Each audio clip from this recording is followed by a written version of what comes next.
كوماند زي ما بيقولوا. تمام هي ده مش شرع الله. الدين الانجيل والقران خرج من مشكاة واحده. ده صفحه في القران اللي حضرتك قلته، ده صفحه واحده في القران، صفحه واحده في القران. لكن هل هنا انت دلوقتي الست اللي زنت هتقدر تثبت لي ان هي زنت؟ هتقدر تروح تجيب لي الفتله اللي بتمشيها؟ انت فاهمني؟ عشان تعرف وتجيب 4 شهود. استحاله في اي قانون في العالم ان احنا نقدر نثبت كده. وبرضه اسمع من اقوالهم ان لا يحق ان المراه لا تقلع لزوجها اثناء المعاشره الزوجيه. انا ما اعرفش هذا الكلام صحيح ولا لا. انت فاهمني؟ ففي امور، ما انا في امور انا عايز اعرف. معاك اسم حد قال الكلام ده عشان ما يختلطش على الناس؟ اسم موجود والناس كلها بتقول. مين هو؟ مين اللي قال الكلام ده؟ كل الناس في الشارع المصري بتقول. انا مش اسال في الشارع. وهذا الكلام انا محتاج من الدكتور، انا محتاج ان انا اتعلم انا ايضا. طيب جميل. فاهمني؟ النظام السابق افسد البلاد. النظام السابق افسد البلاد وقتل. هل النظام السابق هو الذي قتل فرج فودة؟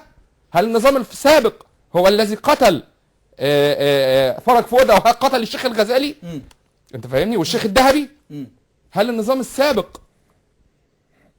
هو الذي حنس باليمين؟ وهل النظام السابق هو الذي قتل سيد قطب؟ هل النظام وهو النظام محمد الأودة؟ هو سيد محمد الأودة وقتل جميع المشايخ واعتقلهم في المعتقلات ولا لا؟ أليس النظام السابق؟ سيد الفاضل، هل النظام السابق كان سيد قطب؟ أنا بس أوضح لك بعض التعليقات. سيد قطب عليه رحمة الله كان في نظام أو في وقت جمال عبد الناصر، مش في عهد حسني مبارك تماما. جميل. دي جزئية.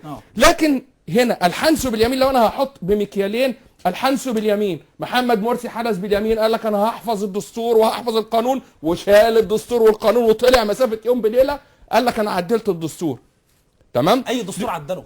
وضح لي بس اللي هو لغى الدستور المكمل.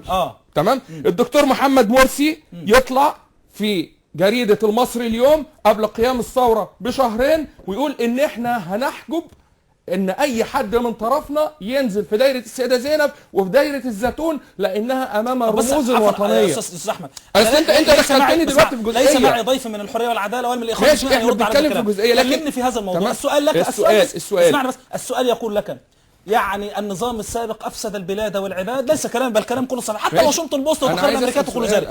الا ترى ان الشريعه الاسلاميه هي تصلح ما افسده النظام السابق؟ جاوب. الشريعه الاسلاميه تصلح وتقوم محمد مرسي ايضا. نعم. طيب ماشي. وليس النظام السابق واحد. لا، النظام السابق ما افسدش في البلاد، والمرشد بتاعه واللي هيجي بعدين. الا ترى بس عفوا معي، المليارات التي نهبت من الشعب المصري داخليا وخارجيا، من المسؤول فيها؟ ملفات، اسمعنا بس حاجات، ملفات الفساد في الداخل والخارج، ملفات القتل في الداخل والخارج، اغتصاب الاراضي وما الى ذلك، بيع الاراضي للاجانب وما الى ذلك، البطاله المنتشره في الشعب المصري، فيروس سي المنتشر في الشعب المصري، الفلاحين الغلابه وانا منهم اللي مش عارفين يجيبوا يعني شكاره الكيماوي ولا عارفين ياكلوا ويشربوا. الا تعتقد ان النظام السابق افسد البلاد والعباد؟ واحنا محتاجين شريعه اسلاميه. هو فعلا افسد البلاد وافسد العباد في شيء واحد.